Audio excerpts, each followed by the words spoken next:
Assalamualaikum warahmatullahi wabarakatuh.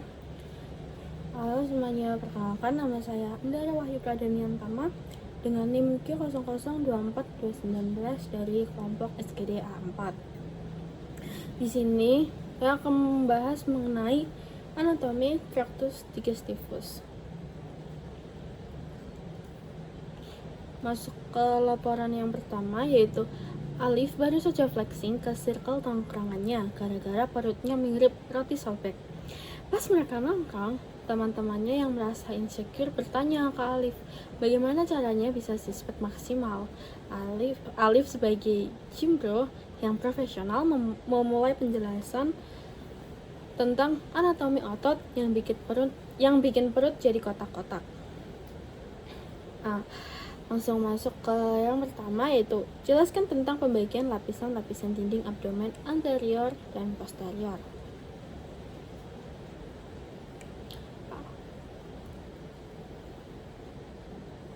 Di sini ada lapisan dinding abdomen anterior yang terdiri dari kulit, lalu ada fascia superficialis yang terbagi dari fascia comper sama scarpa. Lalu ada fascia profunda, dan yang lapisan keempat ada musculi et aponeurosis yang terdiri dari musculus obliquus externus abdominis, musculus obliquus internus abdominis, musculus transversus abdominis, musculus rectus abdominis, dan musculus pyramidalis abdominis. Jika di gambar sini terdapat musculus obliquus externus abdominis, itu yang di bagian sini. Seperti namanya, externus berarti yang bagian paling luar.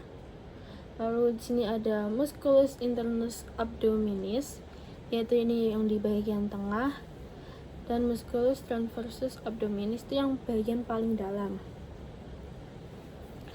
Lalu setelah itu lanjut ke yang kelima, yaitu ada fascia transversalis. Lalu lapisan yang keenam ada fascia extraperitonealis. Lalu yang lapisan ketujuh ada peritoneum parietal.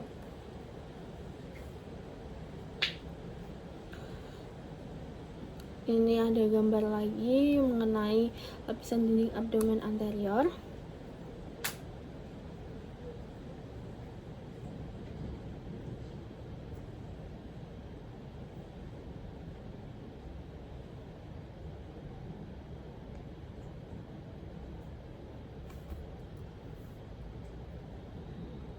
Lalu kita masuk ke lapisan dinding abdomen posterior. Di abdomen posterior memiliki kulit, lalu ada fascia superficialis dorsi. Yang ketiga ada musculus. Ya, musculusnya itu dibagi jadi ada 4 bagian, yaitu lapisan pertama, lapisan kedua, lapisan ketiga, dan lapisan keempat. Yang lapisan pertama itu ada musculus latissimus dorsi. Untuk yang lapisan kedua itu ada musculus obliquus externus abdominis, musculus erector spinae, lalu ada musculus longissimus dorsi, dan musculus serratus posterior inferior. Untuk yang lapisan ketiga itu ada musculus multifidus, lalu ada musculus interspinalis, terus ada musculus obliquus internus abdominis. Untuk yang lapisan keempat ada musculus quadratus lumborum, ada musculus iliopsoas, ada musculus transversus abdominis. Lalu bagian yang keempat itu ada fascia extraperitonealis atau jaringan lemak. Lalu yang kelima itu ada peritoneum parietal. Ini di sini ada musculus quadratus lumborum. Nah, musculus quadratus lumborum itu yang di lapisan keempat. Ini ada di sini. Terus ada musculus transversus abdominis itu juga ada di sini, yang bagian sini. Terus ada musculus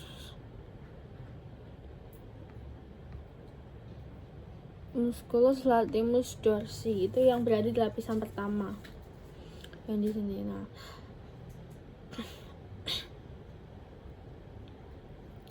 itu untuk lapisan dinding abdomen posterior. Untuk yang B ada sistem otot pada dinding abdomen.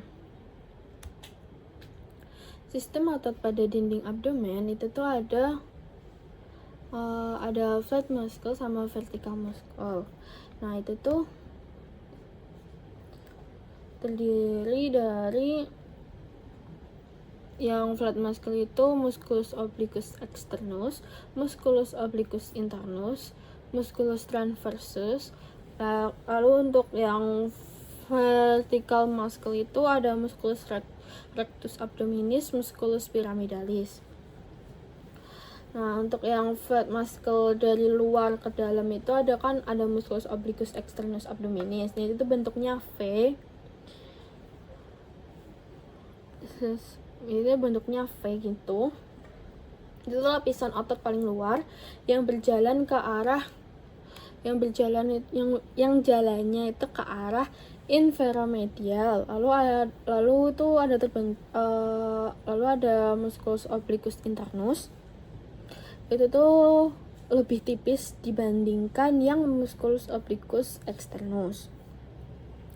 Lalu untuk yang vertical muscle itu kan ada musculus pyramidalis. Nah, musculus pyramidalis itu tuh nggak semua orang ada, cuma kayak beberapa orang yang punya. Nah, itu tuh letaknya di depan musculus rectus abdominis. Untuk peran dari kelima otot itu, untuk satu, untuk mempertahankan fisiologis. Yang kedua, untuk membantu mempertahankan posisi viscera saat posisi berdiri melawan gravitasi. Yang ketiga, menjaga viscera abdomen tetap berada dalam kavitas abdominis.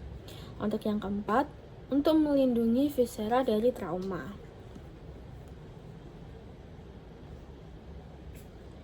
Itu untuk otot sudah selesai. Lalu kita lanjut ke jelaskan struktur penggantung yang menjaga organ pencernaan pada posisinya. Itu ada duplikator peritonei. Nah, duplikator peritonei itu apa sih? Duplikator peritonei itu adalah lipatan atau lapisan ganda peritoneum yang berfungsi sebagai struktur penunjang organ dalam rongga perut. Nah, struktur ini itu membentang dari peritoneum parietal lapisan peritoneum yang melapisi dinding rongga abdomen menuju peritoneum visceral, yaitu lapisan peritoneum yang menutupi organ-organ. Duplikator peritonei itu memiliki berbagai bentuk dan nama tergantung pada fungsinya. Nah, seperti mesenterium, yaitu menggantung usus halus dan mengandung pembuluh darah, saraf, dan limfe yang menuju usus. Lalu ada omentum, yaitu meliputi omentum majus, yaitu menggantung dari lambung besar, dan omentum minus yang membentang antara lambung kecil dan hati. Lalu yang ketiga ada ligamentum peritoneal, yaitu menghubungkan organ-organ. Misalnya ada ligamentum hepatoduodenal dan ligamentum gastropenisum. Nah, yang kita bahas hari ini tuh ada yang omentum. Nah, omentum itu perekat omentum melibatkan hubungan dengan struktur dari rongga perut atau di rongga perut. Itu ada omentum mayor, great omentum yang menempel pada hatu curvatura mayor lambung menjadi asal lipatan besar yang menggantung. Yang kedua itu ada colon transversum, yaitu yang menghubungkan dan menutupi bagian depan usus. Lalu masuk ke omentum minor. Omentum minor itu ada lesser omentum yang menempel pada ada curvatura minor lambung yang menghubungkan lambung ke hati. Lalu ada duodenum sebagai jalur pembuluh darah menuju hati seperti vena porta. Terima kasih. Sekian untuk laporan yang pertama. Kita lanjut ke laporan yang kedua.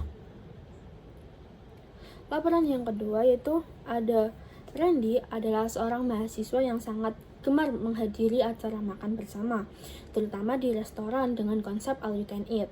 Namun, Pada suatu kesempatan, Randy merasa tidak nyaman karena cepat merasa kenyang, padahal baru saja memulai makannya. Hal ini membuatnya khawatir ada yang tidak normal dalam sistem pencernaannya. Sebagai teman yang baik, jelasin ke Randy tentang traktus digestivus superior mulai dari mulut sampai ke lambung, serta gimana sih kompensasi sphincter dan gerakan pencernaan saat dia lagi makan rakus di all you can eat. Nah, untuk pencernaan sendiri itu dimulai dari mulut atau cavum oris. Nah, struktur pentingnya itu ada gigi, lidah, langit-langit keras dan lunak, serta kelenjar saliva yaitu ada parotis, submandibula, sublingual. Nah, untuk fungsinya sendiri itu ada gigi untuk mengunyah atau mastikasi untuk memperkecil makanan, lidah untuk mencampur makanan dengan air liur dan membentuk bolus atau gumpalan makanan.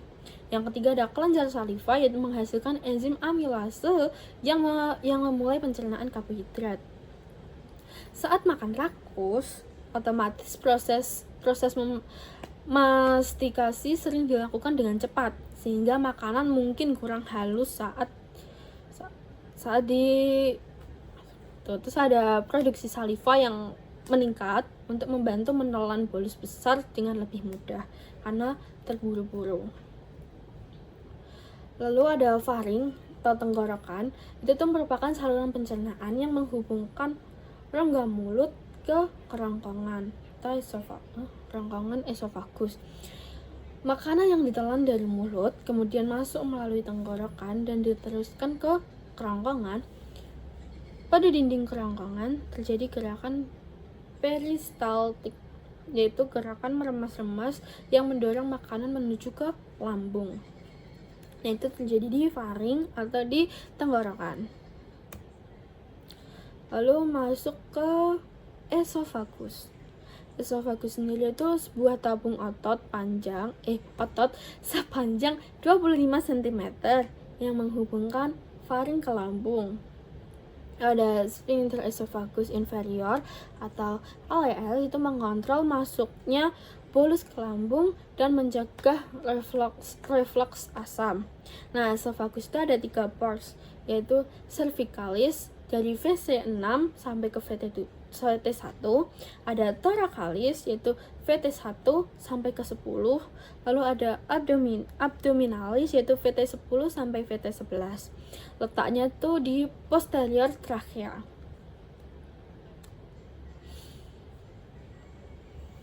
Lalu masuk ke bagian lambung atau gaster. Lambung sendiri itu terbagi menjadi 3 bagian utama. Itu ada fundus, corpus, dan antrum. Sphincter pylorus yaitu mengontrol pelepasan SIMA atau makanan yang dicerna sebagian ke usus kecil. Fungsinya itu untuk menyimpan makanan sementara, mencampur makanan dengan enzim pencernaan, dan memecah protein menggunakan pepsin.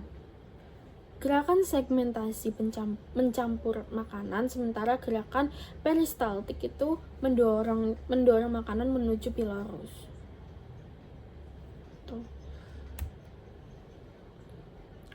Lalu untuk kompensasi mekanisme sphincter dan gerakan pencernaan sendiri itu ada satu, sphincter esophagus inferior atau HLS tadi itu sering membuka untuk mengakomodasi makanan, tetapi harus menjaga tekanan agar reflux tidak terjadi. Yang kedua, itu ada sphincter pylorus, itu menunda pelepasan SIM atau memastikan pencernaan yang lebih efisien di lambung sebelum makanan jatuh ke usus kecil.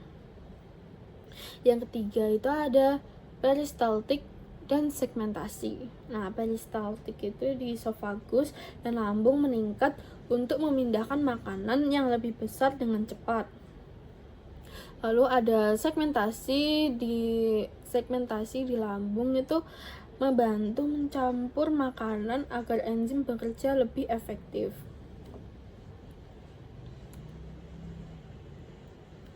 Untuk laporan yang kedua cukup sekian, terima kasih dan maaf jika ada salah kata dan kurangnya.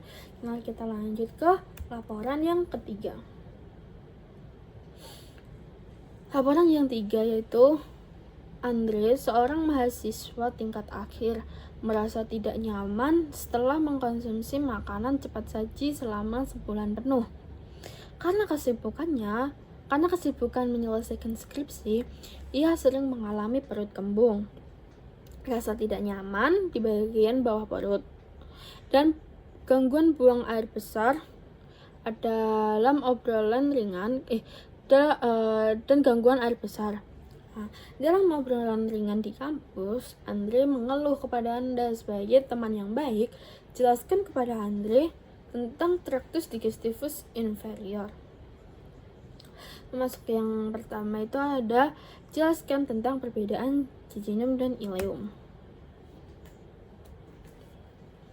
Untuk perbedaan jejunum dan ileum sendiri itu ada vaskularisasi. Vaskularisasinya untuk jejunum itu di jejunalis. Nah, kalau di ileum itu ada di ilealis. Untuk yang posisi, kalau posisi untuk jejunum itu 2/3 oral, kalau ileum itu 1/3 anal. Untuk letaknya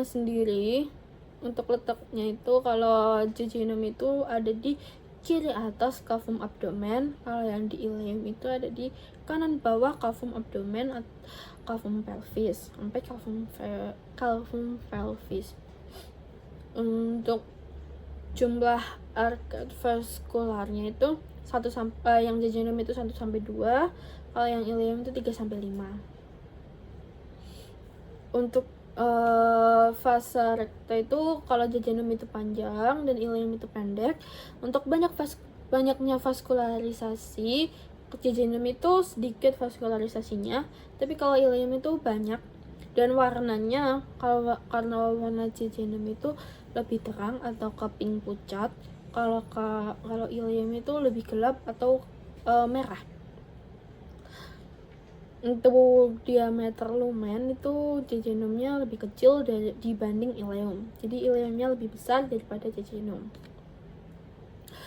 Untuk ketebalan dinding sendiri itu jejunumnya pasti lebih tebal dan ileumnya itu lebih tipis. Untuk filicorialis itu kalau jejunum itu sedikit, tapi kalau ileum itu banyak dan panjang.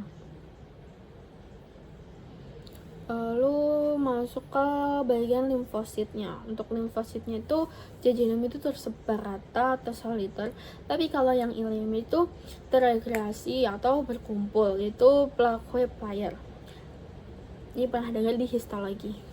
Untuk lemaknya itu disimpan di dekat radiks untuk jejunum, dan kalau ileum itu untuk di seluruh bagian.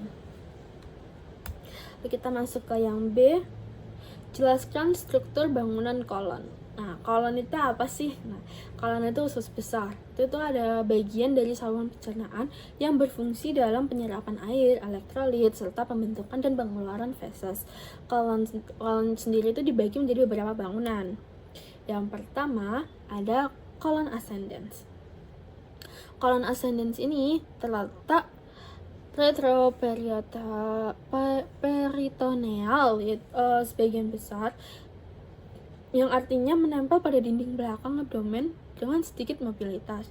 Nah, kolon ascendens itu memiliki panjang 18-20 cm. Posisi kolon ascendens adalah variabel.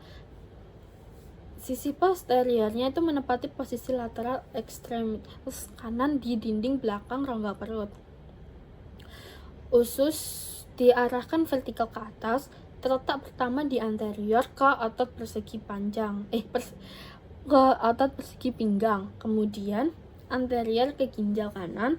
Retroperitoneal itu di dekat permukaan hati yang lebih rendah atau disebut dengan visceral.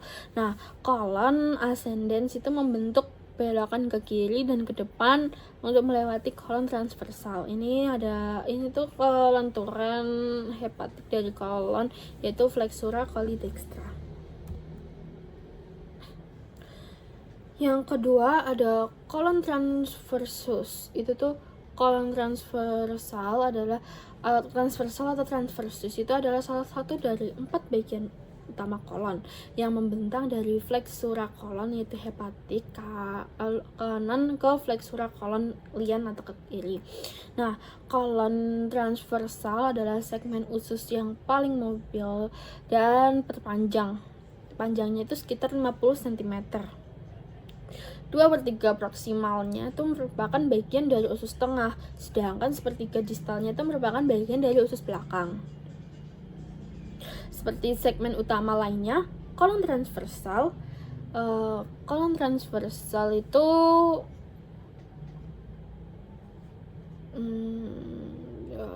kolon transversal itu juga mengandung Taenia coli, appendix epiploic dan haustra seperti fitur eksternal dengan lipatan semilunar yang terdapat di bagian internal.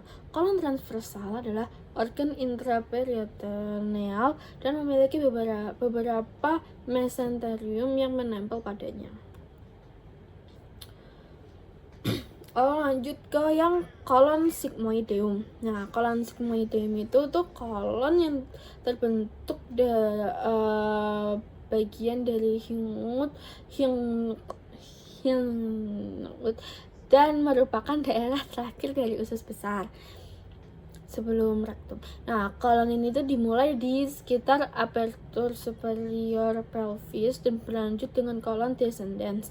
Nah, kolon sigmoid ini tuh melengkung kembali pada dirinya sendiri dan turun ke dalam pelvis. Kolon ini tuh bersifat intraperitoneal, yaitu tidak seperti rektum. Kolon ascendens dan descendens sendiri itu bersifat retroperitoneal dan ditutupi oleh mesentrum, yaitu mesokolon sigmoid. Mesokolon ini panjang di bagian tengah kolon sigmoid yang memungkinkannya memiliki rentang mobilitas yang signifikan. Lanjut ke kolon descendens. Kolon descendens itu adalah segmen usus besar yang terletak di dalam alur parakolik kiri dinding abdomen posterolateral. Kolon ini tuh memanjang dari daerah hipokondriakal kiri dan berjalan melalui sisi kiri untuk mencapai fossa iliaca kiri. Nah, dimulai dari flexura kiri di bagian proksimal. Kolon ini turun secara vertikal dan menjadi kontinu dengan kolon sigmoid di bagian distal. Yang C itu jelaskan struktur anatomi yang berhubungan dengan pengeluaran feses. Nah, pengeluaran feses ada rectum proprium. Ini ada rectum proprium, ada rectum canalis. Di rectum canalis itu ada segmennya, yaitu ada zona columnaris, bagian analis, dan zona cutaneus, lalu ada zona hemorrhoidalis. Nah, pada permukaannya itu ada kolom rectalis atau analis, ada vulvulae analis, ada sinus rectalis. Nah, otot sphincter itu ada musculus sphincter ani internus, yaitu otot polos, lalu ada musculus corrugator ani, itu ada otot polos juga, ada musculus sphincter ani externus, itu ada otot skelet, lalu ada musculus puborectalis, yaitu otot skelet juga. Lalu